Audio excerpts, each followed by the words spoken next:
First of all thank you for joining. और सबसे पहले तो मैं अपने आप को इंट्रोड्यूस कर देता हूँ। My name is doctor Ajay and I born in Jind district of Haryana. There is small village Hasanpur गांव है, उसमें मेरा जन्म हुआ था। उसके बाद मेरी स्कूलिंग हुई थी मतलब गांव के गवर्नमेंट स्कूल में, और फिर ट्वेल्थ भी वहीं हुई। मैंने ग्रेजुएशन में एमबीबीएस किया है और पीजीआईएमएस रोहतक से मैंने ग्रेजुएशन किया है। उसके बाद during my third year I started preparation for UPSC. और उस टाइम पे मतलब कुछ आइडिया नहीं था कैसे तैयारी करनी है, क्या क्या रिसोर्सेज फॉलो करने हैं, या फिर कोचिंग लेनी चाहिए नहीं लेनी चाहिए, टाइम टेबल क्या होना चाहिए, या फिर कहाँ से गाइडेंस मिल सकती है। तो बहुत सारी दिक्कतें थी उस टाइम पे। फिर धीरे धीरे गाइडेंस मिलती गई, कुछ सीनियर्स ने हेल्प की, कुछ यूट्यूब से, कुछ टेलीग्राम से, बहुत सारी चीज़ें हेल्प होती गई और तैयारी शुरू हुई। तो ये मेरा फोर्थ अटैम्प्ट था और मैंने 3 मेंस लिखे पहले, और ये मेरा फर्स्ट इंटरव्यू था और फर्स्ट इंटरव्यू में भी फाइनलिस्ट में नाम आया था। I think there is issue. Am I audible to everyone?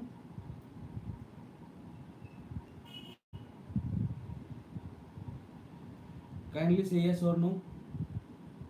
आवाज़ आ रही है ठीक?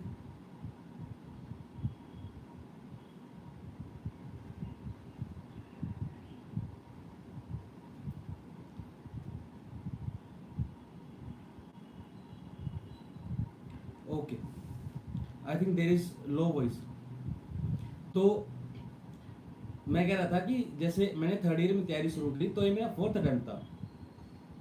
तो फोर्थ अटैम्प्ट में अभी मेरा थर्ड मेंस था, तो इससे पहले मैं 2 मेंस और लिख चुका हूँ। और अनफॉर्चुनेटली पहले 2 मेंस में नहीं हो पाया था, बट लकीली इस टाइम पे मैंने मेंस दिया, मेंस में क्लियर हुआ। उसके बाद इंटरव्यू दिया, इंटरव्यू का फाइनलिस्ट में आया था। तो मेरी जर्नी कुछ ऐसे रही है कि जैसे मैंने थर्ड ईयर में तैयारी की थी, तो मैं कॉलेज के साथ ही तैयारी कर रहा था। उसके बाद अभी 1 ही साल हुआ था, कॉलेज खत्म हुआ था, और इस साल मेरा हुआ है। ठीक है।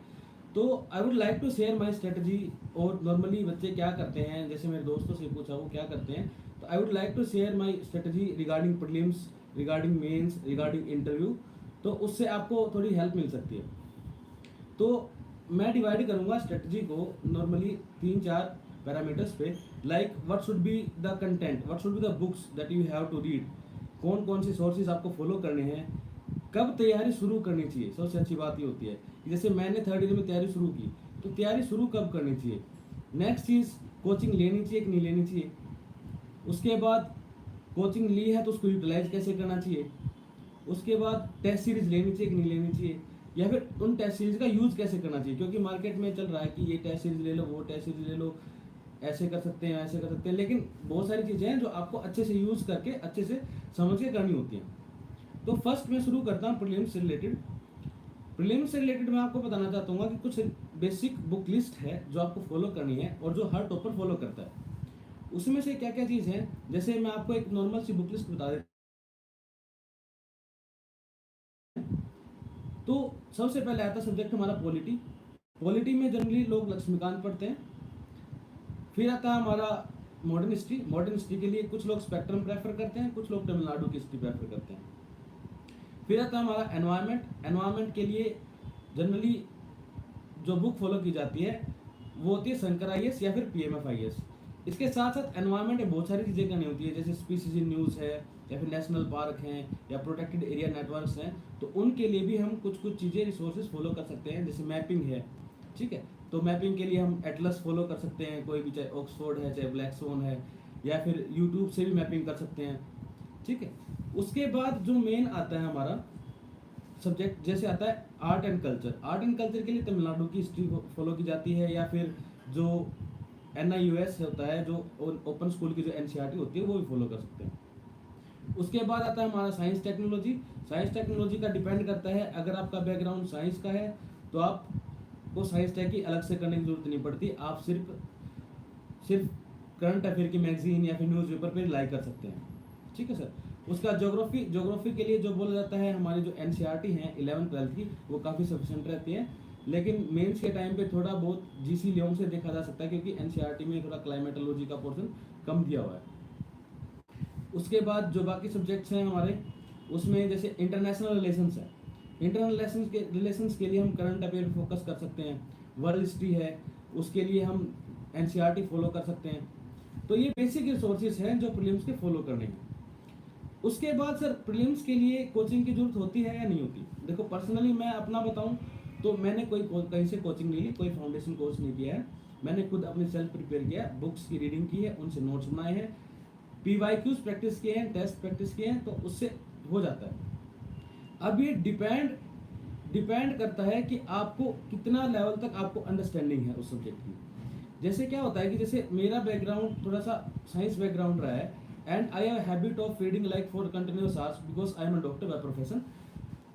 तो वो डिपेंड करता है कि आपको उस सब्जेक्ट की अंडरस्टैंडिंग है कि नहीं। तो अब सर अंडरस्टैंडिंग है कैसे पता चलेगा?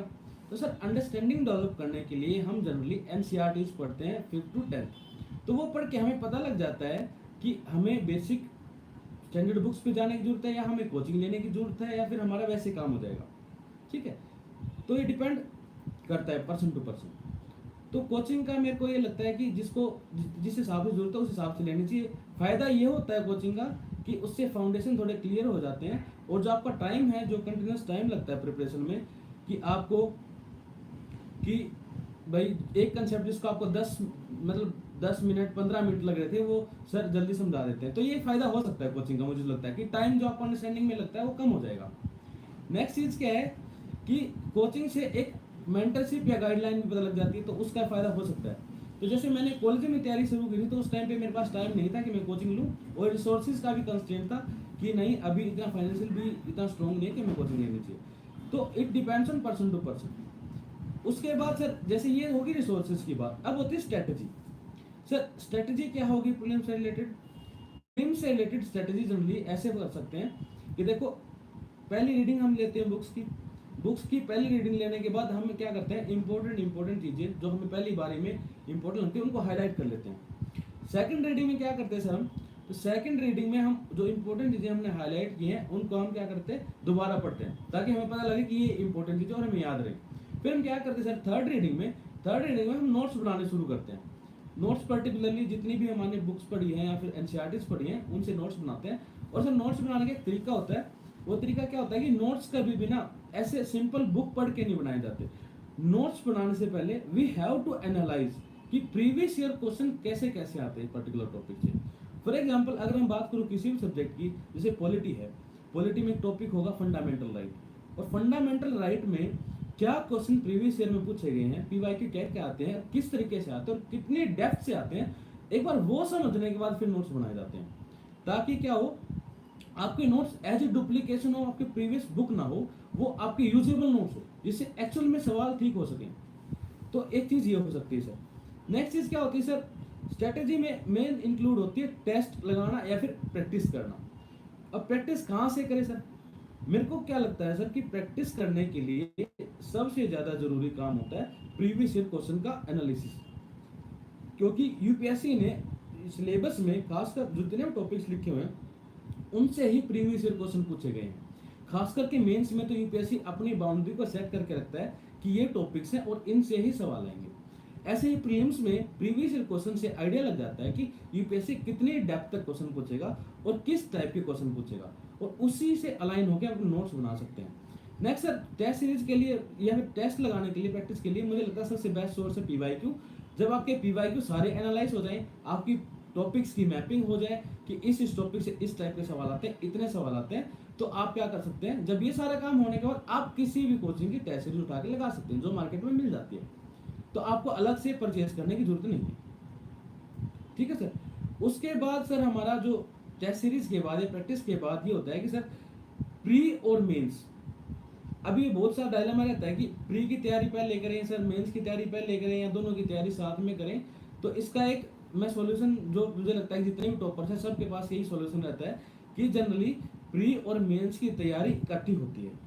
जैसे एग्जांपल के तौर पे मैं बताऊं कि एक साल के लिए तैयारी करते हैं, एक साल में जब हमारा लास्ट मंथ आता है, जनरली मई में प्रीलिम्स होता है, तो हमारा जो दिसंबर है या फिर नवंबर है, दिसंबर और नवंबर तक प्री और मेंस की तैयारी को इकट्ठा करते हैं। ठीक है, हमारे जो नोट्स बनते हैं वो प्री और मेंस के पीवाईक्यू एनालिसिस करने के बाद बनते हैं। उसके बाद क्या करते हैं हम, जब हम नोट्स बना रहे होते हैं तो उस टाइम पे प्री के लिए हमारे जो एमसीक्यू होते हैं पीवाईक्यू तो उनको एनालाइज करते हैं, मेंस के लिए जो एमसीक्यू होते हैं, sorry not MCQ, comprehensive questions होते हैं उनको एनालाइज करते हैं। और वो करने के बाद हमारी तैयारी इकट्ठी हो जाती है। फिर हम क्या करते हैं, शिफ्ट करते हैं तैयारी को एकदम से, हम तैयारी शिफ्ट करते हैं जनवरी या फरवरी के आसपास। फिर हम प्योरली डेडिकेटेड प्रीलिम्स की तैयारी करते हैं। तो मुझे लगता है कि प्री और मेंस की तैयारी इकट्ठी होती है। उसके बाद हम according to the need of the exam, कि अभी प्रीलिम्स है तो प्रीलिम्स की तैयारी ज्यादा खींचनी पड़ेगी और मेंस है तो मेंस की तैयारी ज्यादा खींचनी पड़ेगी। ठीक है सर, ये हो गया। अब सर, अब नेक्स्ट चीज आती है कि प्रीलिम्स के कितने टेस्ट दें या कितनी बार रिवाइज करें कि हमारा प्रीलिम्स हो जाए। तो सर मुझे क्या लगता है कि जितनी भी बुक्स हैं उनको मिनिमम अगर 3 या 4 बार अगर अच्छे से रिवाइज किया जाए और उनके अच्छे से एमसीक्यू या पीवाईक्यू प्रैक्टिस की जाए, it is more than sufficient for prelims, अगर आपने पीवाईक्यूज को अच्छे से एनालाइज किया है। उसके साथ सर जो प्रीलिम्स का एक इंपॉर्टेंट कंपोनेंट आता है सी सेट, वो भी इंपॉर्टेंट रहता है। बहुत सारे बच्चे अपनी तैयारी में क्या क्या फील करते हैं या क्या गलती करते हैं, गलती जनरली वो करते हैं, दे नेग्लेक्ट सी सेट। उनको लगता है कि सर सी सेट तो हो जाएगा ऐसे ही, मैथ और रीजनिंग ही तो है और 27 क्वेश्चन नेक्स्ट क्रैक करने, तो उनको लगता है कि सी सेट इजिली हो जाएगा and they neglect CSAT. और इसी का जो नुकसान हुआ ना, आपने देखा भी होगा 2023 का जो अटेम्प्ट था उसमें यूपीएससी का सी सेट बहुत टफ आया था। तो यूपीएससी का सी सेट टफ आने का बहुत सारे बच्चे जिनका जीएस बहुत अच्छा हुआ था, they failed due to CSAT. तो मैं एक सजेशन देना चाहूंगा कि सी सेट को नेग्लेक्ट ना करें, प्रॉपरली जब आप प्रीलिम्स की तैयारी करते हैं उस टाइम पे सी सेट को तैयार करें ताकि आपको कोई दिक्कत ना हो। ठीक है सर, तो ये हमारा जनरली हो गया प्रीलिम्स का। उसके बाद हम चलते हैं मेंस के ऊपर कि मेंस की तैयारी, रिसोर्सेज, टेस्ट सीरीज या स्ट्रेटजी क्या होनी चाहिए सर। डेली आंसर कैसे लिखने चाहिए, आंसर को फ्रेमवर्क कैसे बनाना चाहिए, मल्टी डायमेंशनल कैसे बनाना चाहिए, कितने आंसर रोज के लिखने चाहिए। तो सर ये डिफरेंट क्वेश्चंस हैं जो दिमाग में आते हैं एस्पिरेंट्स के, तो इनको डील करते हैं एक साथ। तो सर मेंस के लिए जब मैं आपको एक सिंपल एंड शॉर्ट बिल्कुल क्रिस्प स्ट्रेटजी बताना चाहूंगा, वो क्या है कि mains consist of 3 things. 1 thing is content, second thing is daily answer writing, third thing is कि आपने फुल लेंथ टेस्ट या फिर सेक्शनल टेस्ट कितने दिए हैं और आपका टाइम मैनेजमेंट एग्जाम में कैसा है। इन तीनों के अलावा सर एक चीज जो आती है ना, वो आती है वैल्यू एनरिचमेंट, कि आप अपने आंसर्स में कितनी अच्छी वैल्यू डाल रहे हो। और वो जब ये तीनों चीजें जाती हैं तो धीरे धीरे ऐड की जाती है। तो इसमें बताएंगे सर सोर्सेज क्या होते हैं। जनरली ये माना जाता है कि प्रीलिम्स और मेंस के लिए जो स्टैंडर्ड बुक्स हैं वो थोड़ी सी डिफरेंट होती हैं, क्योंकि प्रीलिम्स और मेंस एग्जाम का पैटर्न भी अलग है। जैसे प्रीलिम्स में एमसीक्यू पूछे जाते हैं और मेंस में जनरली हमारे पास क्या पूछा जाता है, हमारे पास डिस्क्रिप्टिव आंसर्स होते हैं। हमें 10 मार्कर 15 मार्कर आंसर लिखने को होते हैं और हमारे पास डिफरेंट टाइप के सब्जेक्ट्स होते हैं, जैसे GS1, GS2, GS3, GS4, उसके बाद optional paper and essay paper. ठीक है, तो first we will start about the content and sources. तो मेंस के लिए सर कंटेंट का ऐसा होता है कि जैसे आपको जितने भी मेंस के टॉपिक दिए हुए हैं यूपीएससी के सिलेबस में, उस यूपीएससी के सिलेबस में हर एक टॉपिक पे 2 and 2.5 पेजेस के नोट्स होने चाहिए। फॉर एग्जाम्पल अगर मैं बोलता हूँ कि टॉपिक है federalism is mentioned in the GS2 paper polity, तो फेडरलिज्म के नोट्स क्या क्या होने, तो जितने भी फेडरलिज्म पे एस्पेक्ट बनते हैं कि what is federalism, why federalism is necessary, और what are the different dimensions of federalism and how federalism can be impacted by other factors, what is the impact if federalism is not there, and how Indian federalism and US federalism is different। तो different aspects पे तो 6 questions होते हैं generally, what, why, when, how। ठीक, उसका consequences, impact, way forward। तो ये 6 parameters पे जनरली मेंस के नोट्स बनते हैं, लगभग सारे डायमेंशंस कवर हो जाते हैं। उसके बाद आपको क्या करना है कि हर एक टॉपिक पे जो सिलेबस में मेंशन है उस पे नोट्स बनाने हैं 2 या 2 से 2.5 पेजेस के। उसके बाद क्या करना सर, ये हमारा कंटेंट का हो जाएगा शॉर्ट हर एक सब्जेक्ट के लिए। आप डिफरेंट मटेरियल्स, जैसे कोचिंग के मटेरियल्स मार्केट में मिलते हैं उनकी हेल्प ले सकते हो। तो डिफरेंट मटेरियल्स हैं, डिफरेंट कोचिंग से मेंस के लिए अपना मटेरियल पब्लिश कर रखा, वो आप उनकी हेल्प ले सकते हो। नेक्स्ट सर, न्यूज़पेपर से भी हेल्प ले सकते हो, क्योंकि न्यूज़पेपर में डायरेक्ट आर्टिकल्स आते हैं, आप डायरेक्ट आर्टिकल को यूज कर सकते हो। उसके बाद सर जैसे आता है एसे, तो एसे के बारे में मैं आपको बताना चाहूँगा। ऐसे का बेसिकली क्या होता है, essay is one of the most scoring subject in the UPSC mains syllabus, क्योंकि हमें सर 3 घंटे में 2 ऐसे लिखने होते हैं, 125 मार्क्स 125 मार्क्स, और उसमें काफ़ी टाइम होता है, तो हम आराम से लिख सकते हैं सुंदर सुंदर राइटिंग में। अब सर ऐसे में क्या है, ऐसे में जो सबसे ज़्यादा इशू आ रहा है, जो आज भी आ रहा है बच्चों को, पहले ही बता, ऐसे इज वेरी सब्जेक्टिव पेपर, जिसमें डिपेंड करता है कि सामने वाला किस तरीके से पढ़ रहा है। तो आपको क्या करना है, आपको बेयर मिनिमम चीज़ें जो एक एस्पिरेंट को करनी चाहिए वो चीज़ करनी है।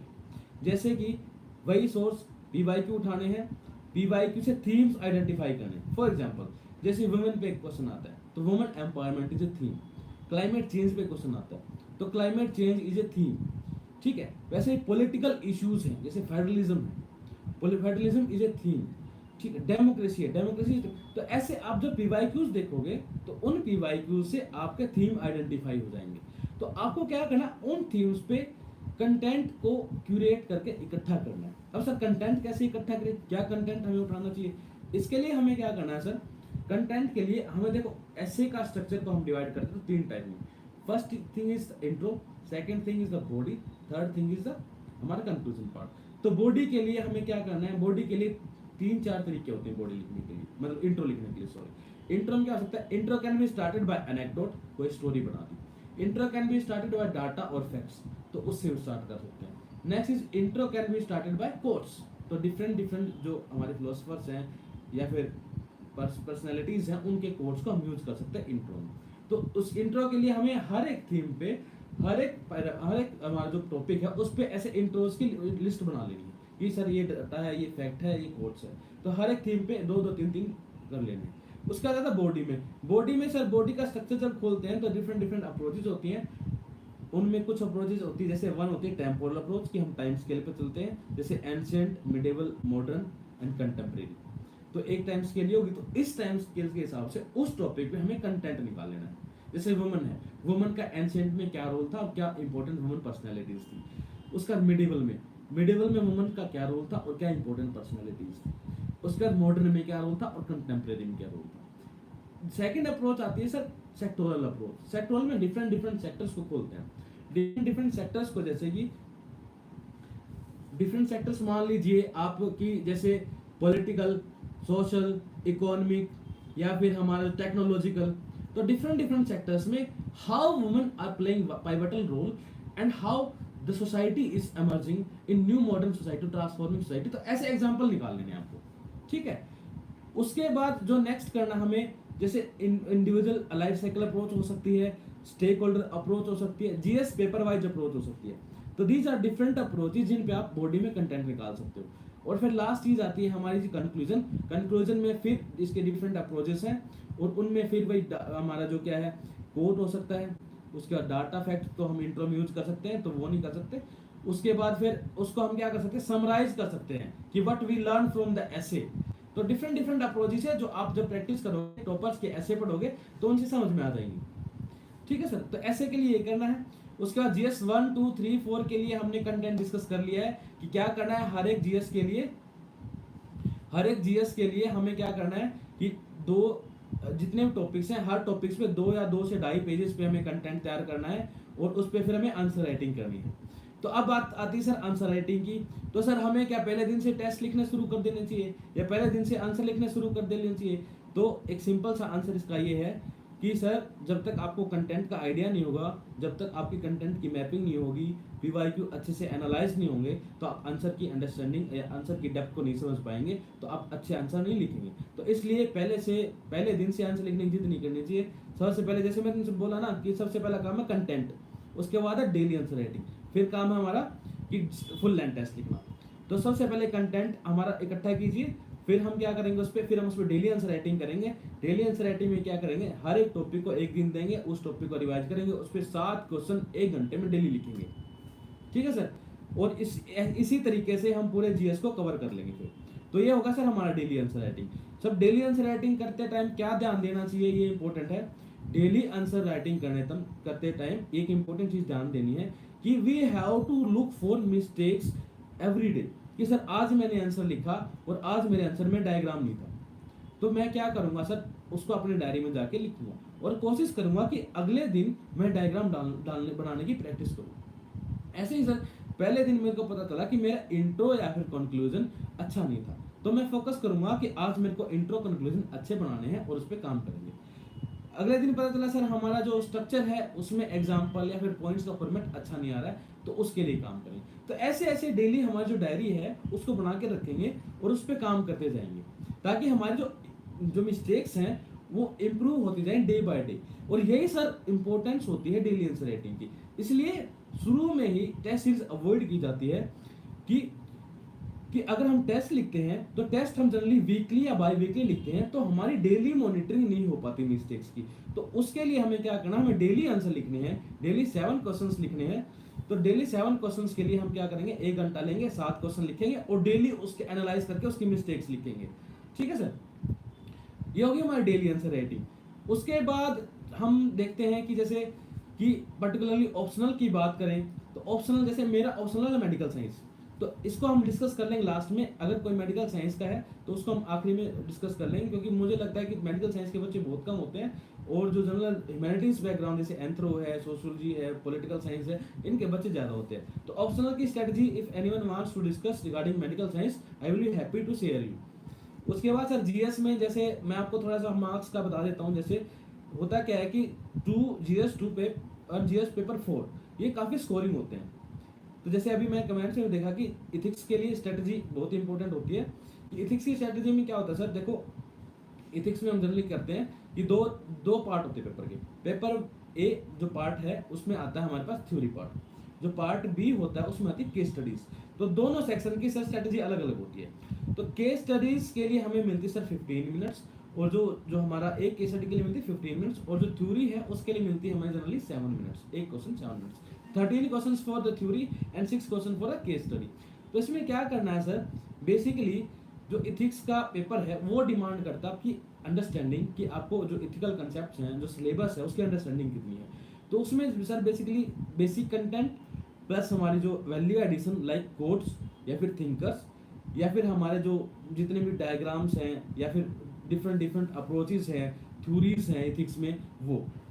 केस स्टडीज में क्या इंपॉर्टेंट होता है सर, केस स्टडीज में इंपॉर्टेंट होता है आपको इथिकल डायलेमास, कि कोई पर्टिकुलर केस स्टडी है उसमें क्या क्या डायलेमा आ रही हैं, आपकी approach, how will you solve the dilemma, like what are the solution for the issue in short term and what are the solution for the long term, and what are the things like constitutional provisions, legal provisions, इनकी आपको understanding होनी चाहिए ताकि आपको अच्छी case study एक अच्छे से ऑर्गेनाइज तरीके से लिख सकें सर।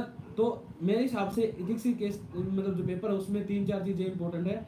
एक तो आप आंसर कैसे लिखते हो, नेक्स्ट चीज़ इज कि आपका टाइम मैनेजमेंट कैसा है, क्योंकि इथिक्स का पेपर बहुत लेंथी होता है, एंड थर्ड चीज़ इज आप केस स्टडीज को कैसे मैनेज करते हो, क्योंकि वो बहुत काफ़ी स्कोरिंग पार्ट होता है और काफ़ी ईजी पार्ट भी होता है। ठीक है, तो सर उसके बाद हमने डिस्कस कर लिया आंसर राइटिंग का, डेली आंसर राइटिंग। उसके बाद जो मेन कंपोनेंट आता है वो आता है हमारा फुल लेंथ टेस्ट। तो फुल लेंथ टेस्ट जनरली मैं क्या प्रेफर करता हूँ, मैं प्रेफर करता हूँ प्रीवियस ईयर क्वेश्चन, ऐसे ही पूरा प्रीवियस ईयर क्वेश्चन पेपर निकालिए जीएस 1, 2, 3, 4, उसको उसी टाइम फ्रेम में दीजिए 3 घंटे में, ताकि आपको ऐसे ही क्वेश्चन मिले जो आपको यूपीएससी के एक्चुअल एग्जाम हॉल में मिलने वाले हैं, और आप उनको उसी तरीके से प्रैक्टिस करना जैसे आप यूपीएससी एग्जाम हॉल में प्रिपेयर करने वाले हो। ठीक है सर, तो basically I will prefer previous year questions. और उसके अलावा मार्केट में जितने भी टेस्ट सीरीज में चलते हैं तो आप किसी का भी टेस्ट उठा के लिख सकते हो, उसका एनालाइज कर सकते हो। ठीक है सर, तो बेसिकली ये था हमारा प्री और मेंस का। तो लास्ट जो स्टेप आता है वो आता है इंटरव्यू। तो उसके लिए भी मैं बता देता हूँ कि इंटरव्यू के लिए क्या क्या चीज़ तैयार करनी होती है।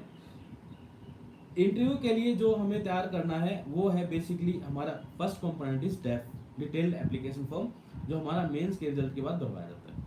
उसका सेकंड चीज़ जो हमें तैयार करनी होती है वो होती है sir current affair, and one of the most important thing जो होती है सर वो होती है हमारी how we interact with the board. तो हमें कैसे बोर्ड के साथ बात करनी है, कैसे आपको प्रेजेंट करना अपने आप को, आपका फेशियल स्ट्रक्चर कैसे दिखेगा, जब आप बोलोगे तो तब कैसा दिखेगा, जो बाउंसर क्वेश्चन है उनको कैसे टैकल करना है, सॉरी कैसे बोलना है अगर आपको कोई क्वेश्चन नहीं आता है, और इंटरव्यू को जैसे अपने हिसाब से कैसे चलाना है। तो ये डिफरेंट थिंग्स होती हैं जो आपको तैयार करनी होती है। डैफ की तैयारी सर बेसिकली क्या होता है, डैफ में डिफरेंट कंपोनेंट होते हैं, जिसमें एक कंपोनेंट होता है पर्सनल इन्फॉर्मेशनल कंपोनेंट, जिसमें आपकी एजुकेशन बैकग्राउंड, हमारी फैमिली बैकग्राउंड, पर्सनल जो आपका बैकग्राउंड रहा है वो सारी चीज़ें आती हैं। उसके बाद हॉबीज़ का एक कॉलम होता है, उसके बाद हमारी services preference and cadre preference का एक कॉलम होता है। तो basically these things consist of हमारी जो ये है डेफ। इसके लिए सर हमारा जो स्टेट का है या डिस्ट्रिक्ट का है वो आप डिस्ट्रिक्ट की गवर्नमेंट वेबसाइट पे जाके उनकी हिस्ट्री या फिर एडमिनिस्ट्रेटिव सेटअप से जाके तैयार कर सकते हो। पर्सनल बैकग्राउंड सर आपको पर्सनली आपका जितना भी बैकग्राउंड है आप तैयार कर सकते हो कि आपकी हॉबीज क्या क्या रही है, आपने क्या क्या अचीव किया है। तो उन पे बेसिकली आप गूगल करके या फिर डिफरेंट डिफरेंट सोर्सेज से या फिर विकिपीडिया की हेल्प लेके कंटेंट तैयार कर सकते हो।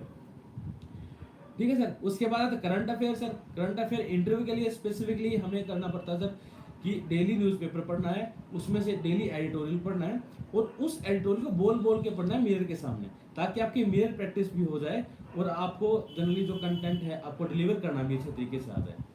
उसके बाद सर जनरली ये बोला जाता है, जनरली प्रेफर भी करते हैं कि इंटरव्यू के टाइम पे 2 न्यूज़पेपर पढ़ने चाहिए।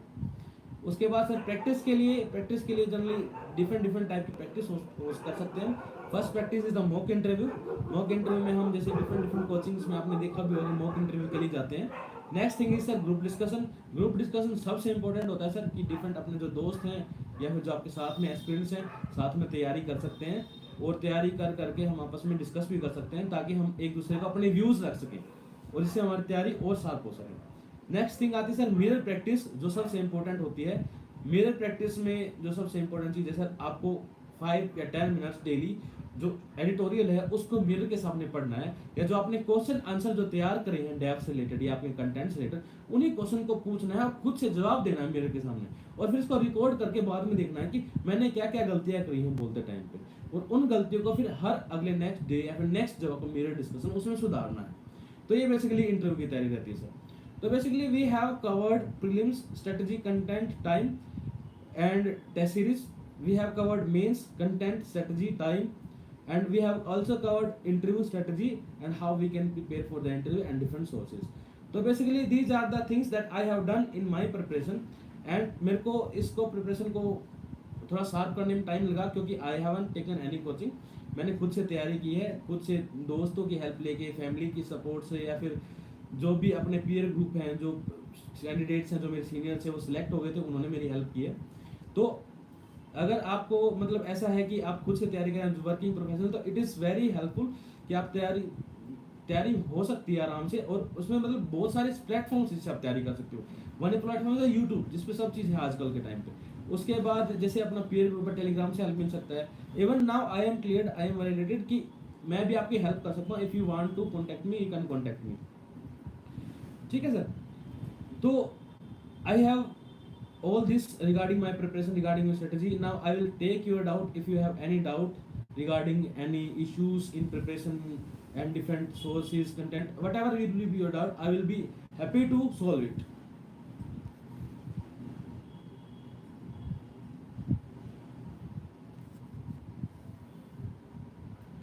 तो आप क्वेश्चन पूछ सकते हैं सर, अगर आपको कोई डाउट है तो मैं आपको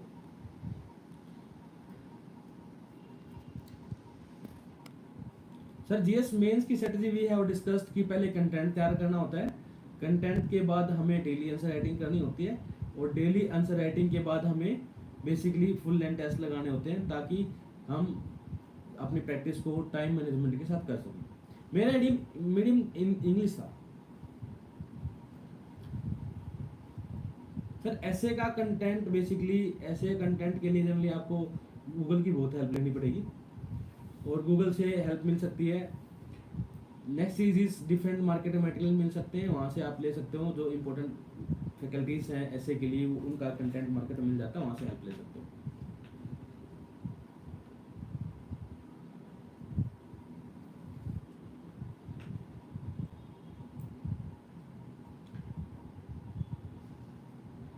notes is a important issue. Notes generally क्या होता है कि बच्चे गलती क्या करते हैं कि जनरली वो नोट्स की ही नोट्स बना देते हैं, ये मतलब बुक पढ़ रहे हैं, बुक को ही छाप देते हैं दोबारा। तो सबसे बड़ी गलती ये होती है। उसको यूजेबल कैसे बनाना है, उसको यूजेबल ऐसे बनाना है कि प्रीवियस ईयर क्वेश्चन देख लो एक बार पहले, प्रीवियस ईयर क्वेश्चन देख लो और उससे एनालाइज कर लो कि टॉपिक्स की मैपिंग हो सकती है पहले से। जैसे कोई भी टॉपिक उठाओगे ना, उसमें प्रीवियस ईयर क्वेश्चन होंगे, तो देख लो ये थीम्स इंपॉर्टेंट है, तो वो थीम निकाल लो बार बार और अपने नोट्स में लिख लो। और ऐसा मतलब कोशिश ये करनी कि पहली बारी में नोट्स ना बनाओ, 1-2 बार हमारा जो सोर्स उसको पढ़ लो, पीवाईक्यू एनालाइज कर लो, फिर नोट्स बनाओ।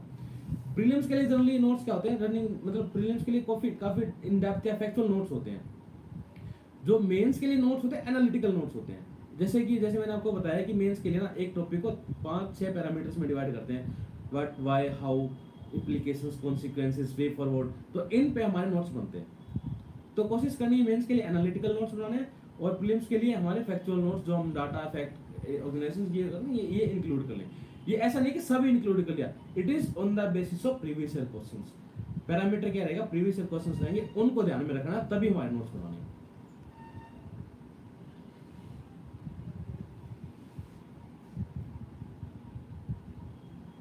डेफिनेटली अगर हम स्मार्ट वर्क की बात करें तो UPSC is only depends on smart work. Hard work बहुत सारे बच्चे करते हैं, हार्ड वर्क बहुत सारे बच्चे करते हैं, दिन भर पढ़ते रहते हैं, but they don't know what are the things that UPSC is going to ask. और वो कौन बताएगा, वो बताएगी UPSC through previous year questions and syllabus. तो हमें हमेशा ध्यान रखना है, सिलेबस याद होना चाहिए, प्रीवियस ईयर क्वेश्चंस मैप्ड होने चाहिए, एनालाइज होने चाहिए, यही स्मार्ट वर्क है। और किस चीज को कहाँ पे किस तरीके से याद करना है, या फिर कैसे हमें अपने याद करने को उसको मेमोरेबल बनाना है, उसको प्रैक्टिस कैसे करना, रिकॉल कैसे करना, ये स्मार्ट वर्क है जो एक एस्पिरेंट को दूसरे एस्पिरेंट से अलग करता है, या फिर एक जिसका हो रहा है या जिसका नहीं हो रहा। तो ये डिफरेंट पैरामीटर्स जो आपको ध्यान रखने हैं।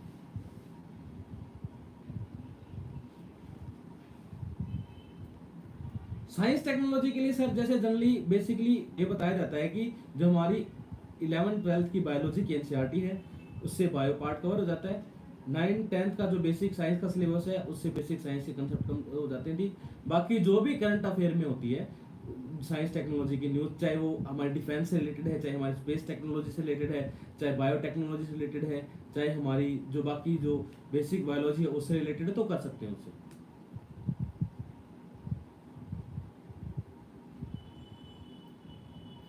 सी सेट के लिए सर, सी सेट के लिए जो मैं आपको मेरी स्ट्रेटजी बताता हूँ, जैसे मैंने 3 फिल्म्स दिए हैं, I haven't prepared for CSAT separately.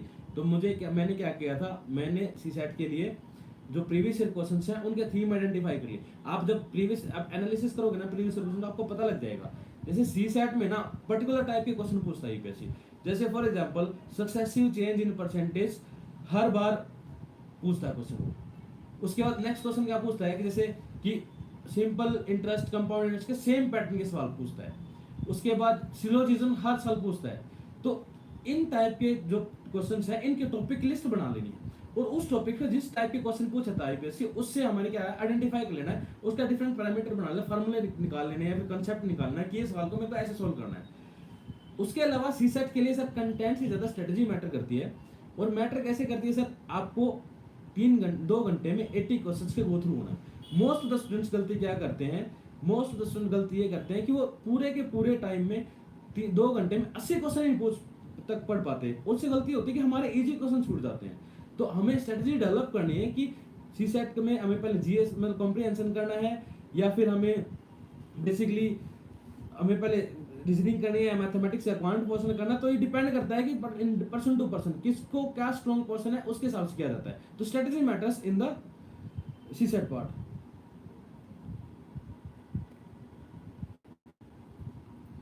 Late me solve the doubts one by one. Answer writing में सर पॉजिटिव अप्रोच कैसे रखें। आंसर राइटिंग में सर बेसिकली क्या करना होता है कि जितने भी हमारे जो थीम्स हैं उनको आइडेंटिफाई करना है, और थीम्स पे ना बेस्ट प्रैक्टिसेस निकाल लेनी है। बेस्ट प्रैक्टिसेस कैसे निकालेंगे सर, नीति आयोग की बेस्ट प्रैक्टिसेस या फिर गूगल करोगे ना थीम्स पे, उनकी बेस्ट प्रैक्टिसेस मिल जाएगी। अभी हम अगर पॉजिटिव अप्रोच को सिंपली लिखेंगे ना, तो वो पॉजिटिव अप्रोच सिर्फ देखने में लगेगी, आपको लगेगा नहीं एग्जामिनर कोई आपने कुछ पढ़ा है कुछ देखा इसको। तो बेस्ट प्रैक्टिसेस या case studies shows the positive approach और फ्यूचरिस्टिक ओरिएंटेशन ऑफ योर्स। तो ये मेरे को लगता है कि केस स्टडीज में या बेस्ट प्रैक्टिसेस लेके पॉजिटिव अप्रोच शो करी जा सकती है, या फिर फ्यूचरिस्टिक ओरिएंटेशन शो करके पॉजिटिव अप्रोच शो की जा सकती है।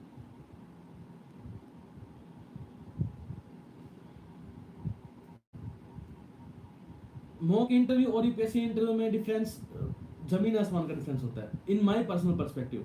क्योंकि जो मॉक इंटरव्यू ना काफी डरा के रखते हैं, काफी फैक्चुअल सवाल पूछ जाते हैं, लेकिन एक्चुअली यूपीएससी इंटरव्यू में लगता है कि जैसे बहुत ही लाइट होता है, जैसे ऐसे ही कि लंच पे या डिनर पे डिस्कशन हो रहा है, बट थोड़ा फॉर्मल वे में।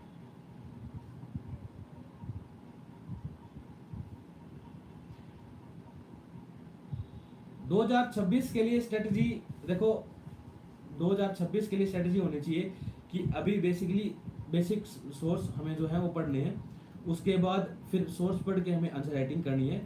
और आंसर राइटिंग ये मान लीजिए कि नवंबर और दिसंबर तक हमारा कंटेंट तैयार हो जाना चाहिए और हमारा जो आंसर राइटिंग है वो हो जानी चाहिए। जनवरी से प्रीलिम्स की तैयारी शुरू कर देनी चाहिए।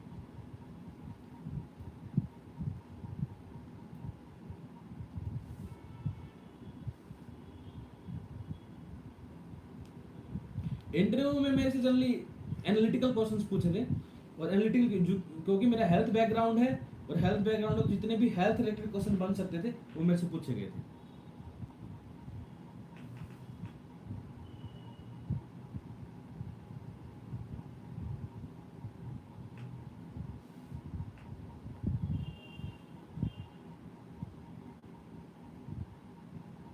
Any other questions?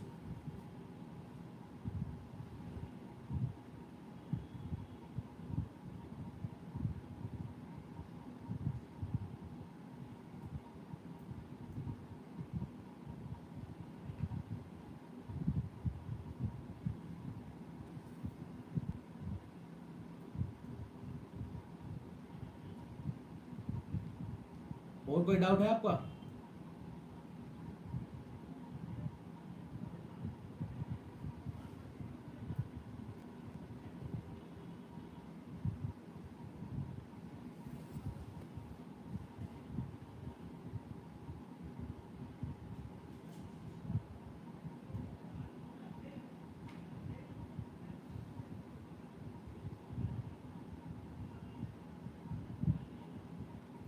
अच्छा, मतलब जीएस पेपर्स में सबसे ज़्यादा डिफिकल्ट चीज़ मुझे जो लगती है ना वो टाइम, क्योंकि आपको 3 घंटे में लगभग 55 to 60 पेजेस लिखने होते हैं, और उनको with proper demand, proper value addition, proper structure के साथ लिखना होता है। तो time is the important thing that you have to take care of. उसके साथ स्ट्रक्चर्स, उसके बाद उनकी डिमांड, ये बहुत इंपॉर्टेंट होती है।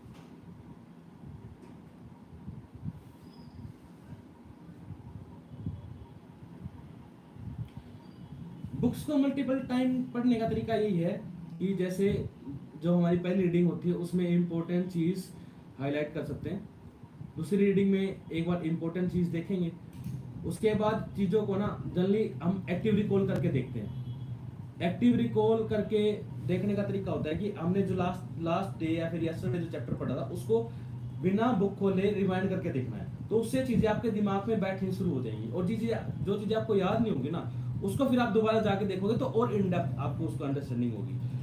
तो उसके लिए हमें क्या करना है, एक्टिव रिकॉल करना है। जब एक्टिव रिकॉल एक दो बार हो जाएगा ना तो आपके कंसेप्ट काफी अच्छे हो जाएंगे, और आप जब भी बुक पढ़ोगे ना जल्दी जल्दी पढ़ना शुरू कर दोगे, तो आपका टाइम बहुत कम हो जाएगा।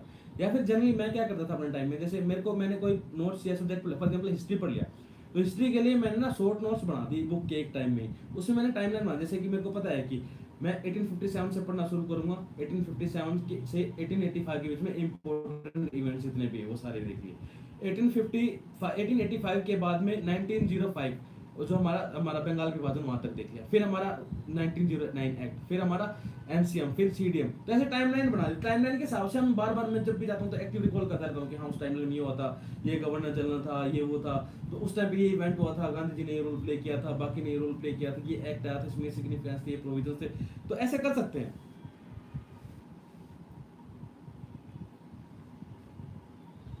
स्टैटिक पोर्शन को न्यूज़पेपर पेपर से कैसे लिंक करें सर? देखो जी, स्टैटिक पोर्शन से लिंक करने से पहले आपको स्टैटिक पोर्शन का पता होना चाहिए, सबसे इंपॉर्टेंट क्वेश्चन ये। उससे लिए आपको सिलेबस मैप करना पड़ेगा, सिलेबस को याद करना पड़ेगा कि इकोनॉमी में कौन कौन से इंपॉर्टेंट टॉपिक्स हैं। फॉर एग्जांपल अगर इकोनॉमी का पेज पढ़ रहे हो न्यूज़पेपर में, उसमें मनी बैंकिंग से रिलेटेड सवाल है कि रेपो रेट बढ़ गया है या रेपो रेट कम हो गया, सीआरआर बढ़ा दिया गया, सीआरआर कम हो गया, तो सबसे पहले आपकी सीआरआर की अंडरस्टैंडिंग को हमें लिंक करना है कि सीआरआर बढ़ने या घटने से क्या होता है। फिर उससे लिंक करेंगे न्यूज से कि हाँ सर सीआरआर बढ़ा है तो हमारा क्या क्या हुआ है, सीआरआर बढ़ा तो हमारे क्या मनी सप्लाई पे क्या इम्पैक्ट पड़ेगा, तो ऐसे लिंक कर सकते हैं। उसके लिए मैपिंग करो स्टैटिक की, और मैपिंग करने का आपको स्टैटिक पर्सन जब याद है तब आप लिंक करना शुरू कर दोगे।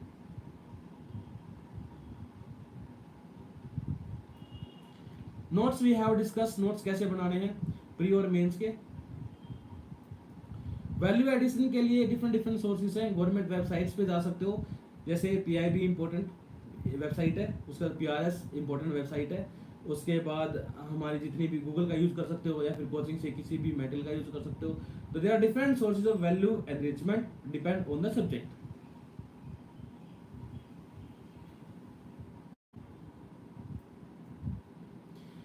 पीवाईक्यू यूपीएससी थीम कैसे रिपीट होती हैं? PYQ UPSC theme report report होते हैं इंपॉर्टेंस ऑफ टॉपिक के हिसाब से। जैसा आपको पता है कि ये टॉपिक कंटिन्यूअसली न्यूज में रहता है तो रिपीट हो जाती है।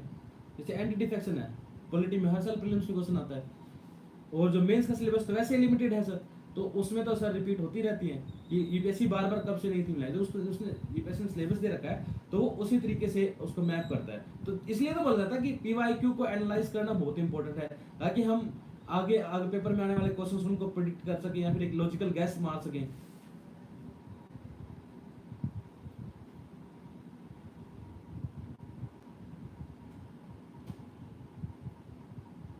हाँ, if your background is science then current affair for science and technology enough.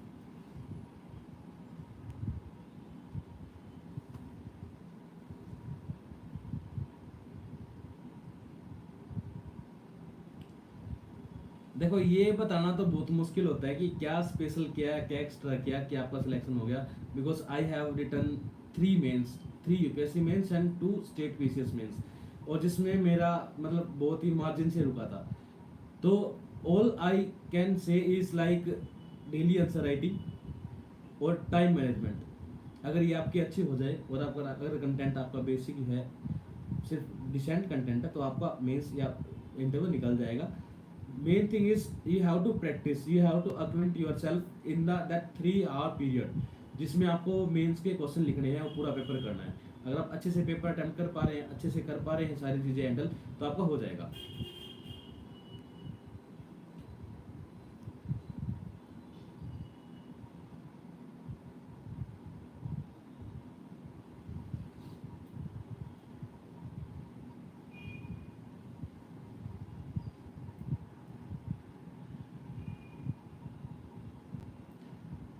First reading देखो डिपेंड करता है आपकी लेवल ऑफ प्रिपरेशन क्या है।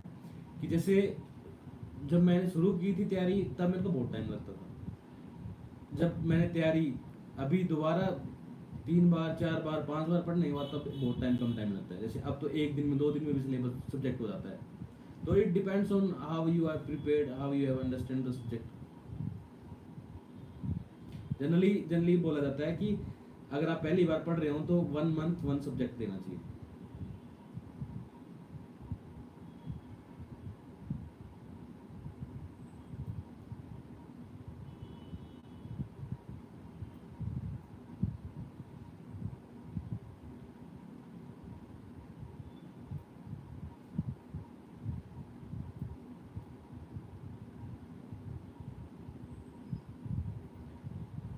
स्टैंडर्ड बुक्स में देखो वो डिपेंड करता है कि मैं फिर वही बात बता रहा हूँ आपको। पीवाईक्यू देखो और टॉपिक्स की इंपॉर्टेंस देखो, कहाँ से सवाल ज़्यादा आ रहे हैं, कहाँ से सवाल कम आ रहे हैं। जो जहाँ से सवाल हर बार ज़्यादा आते हैं उसको अच्छे से पढ़ो, जहाँ से सवाल ही नहीं आते उसको अंडरस्टैंडिंग, एक बार बेसिक अंडरस्टैंडिंग गैदर कर लो।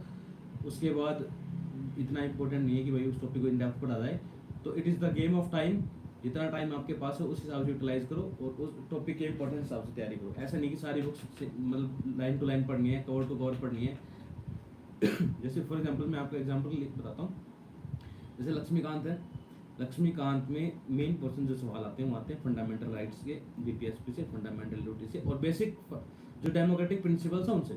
उसके बाद हमारे सवाल आते हैं जो बोलते हैं हमारा parliament, judiciary and Panchayati Raj institution.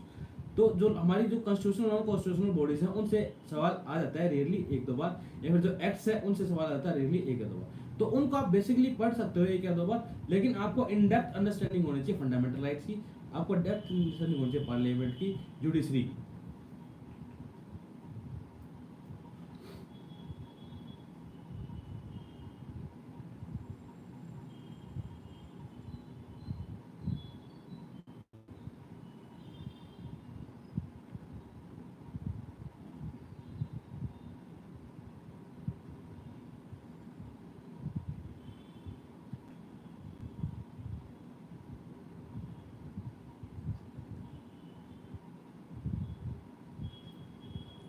जी बिल्कुल, एसए के लिए जीएस का सिलेबस आपको बहुत हेल्प करता है।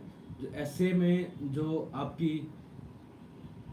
एसए में जो आपके जो एग्जांपल्स है ना, वो जनरली जीएस के सिलेबस से ही उठा सकते हैं हम। जैसे हिस्ट्री के एग्जांपल्स में बहुत काम आते हैं, टेम्पोरल डायमेंशन जब हम लिखते हैं, साइंस टेक के एग्जांपल्स हैं जब हम सेक्टोरल डायमेंशन लिखते हैं, इकोनॉमी के एग्जांपल्स हैं, तो जीएस के एग्जांपल को यूज ही करते हैं हम एसए में जनरली।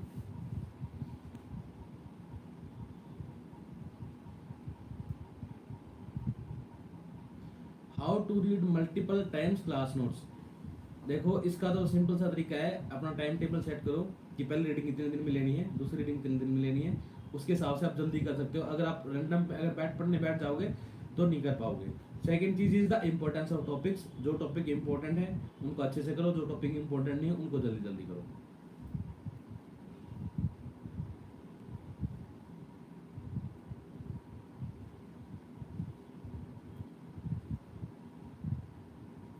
ठीक है, तो एट द एंड मैं आपको कुछ चीजें बताता हूँ जो आपको याद रखनी है।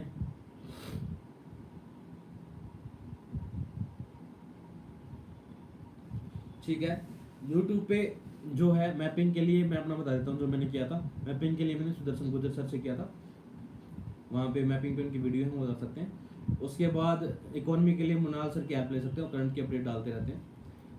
उसके बाद टेलीग्राम से तो डिफरेंट डिफरेंट सोर्सेज हैं, कोई एक सोर्स नहीं है, जहाँ पे लगता है वहाँ पे हेल्प मिल जाती है। नेक्स्ट थिंग इज कि अभी जो इम्पोर्टेंट चीज़ें हैं वो मैं बताऊंगा कि जो चीज़ें नहीं करनी है वो इम्पोर्टेंट है। करनी तो सबको पता है, सब बताते हैं, जो चीज़ नहीं करनी है वो बताऊंगा आपको। पहली चीज़, they should not be multiple resources for one subject. एक सोर्स, मल्टीपल रीडिंग। सेकेंड चीज is you can not avoid daily answer writing. Third thing is you can not avoid PYQs। And fourth thing is coaching is not necessary for this exam. If you are well understood, आपको पढ़ना आता है, आपको seating अच्छी है आपकी, तो इसमें आपकी एनालिटिकल पावर अच्छी है, तो इसके लिए कोचिंग की जरूरत नहीं है। तो बेस्ट यूटिलाइज करो अपने टाइम को, बेस्ट एनालिटिक तरीके से तैयारी करो, स्मार्ट वर्क करो, बेस्ट यूज करो रिसोर्सेज का जो आपके पास है। So you can crack this exam efficiently if you have done good smart work and you have utilized resources very carefully. ठीक है, and I will take this last out, like for remembering the subject,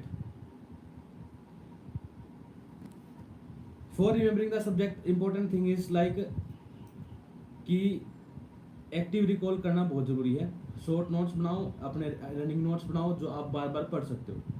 जैसे मेरा क्या करता था कि जैसे history मेरे को याद नहीं होती थी, तो मैंने बताया टाइमलाइन बनाई, टाइमलाइन बना के मैं लेके घूमता रहता था कि चलते चलते एक बार टाइमलाइन देख ली, एक्टिव रिकॉल कर लिया। या फिर सुबह आप एक काम करना कि सुबह आके ना 10 मिनट का टाइम लगा लेना अपना, सुबह 10 मिनट ना आते ही एक्टिव रिकॉल करना जो सब्जेक्ट कल पढ़ा था, किताब बंद करनी, याद करना कि भाई मैंने ये किया था। तो इस तरीके से आप चीज़ें आपको अच्छी याद रिटेन करनी शुरू होगी। ठीक है, तो ठीक है, all the best for you, and if you have any queries you can reach me at the Telegram or Instagram, whatever you feel like. I will share my Telegram ID or Instagram ID. First I will share my Instagram if you want to.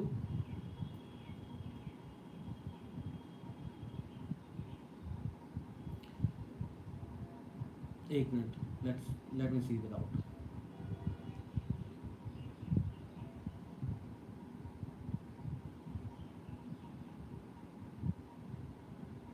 PYQ को analyse कर लो, लिखो तो बाद में लेना है, लेकिन analyse कर लो, उससे टॉपिक की मैपिंग हो जाती है। टॉपिक की मैपिंग से फिर आपको आइडिया हो जाता है कि टॉपिक कितना इंपॉर्टेंट और कितना इंपॉर्टेंट लेना है, इंपॉर्टेंट लिखो, उसको पढ़ने के बाद लो, क्योंकि उस टाइम में क्या पता आपको टॉपिक आता ही ना हो, आपको कंटेंट तैयार करना पड़ जाए उस पर।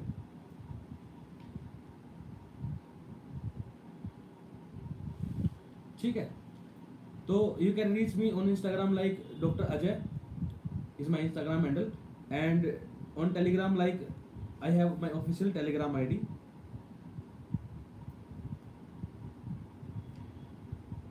I will share it like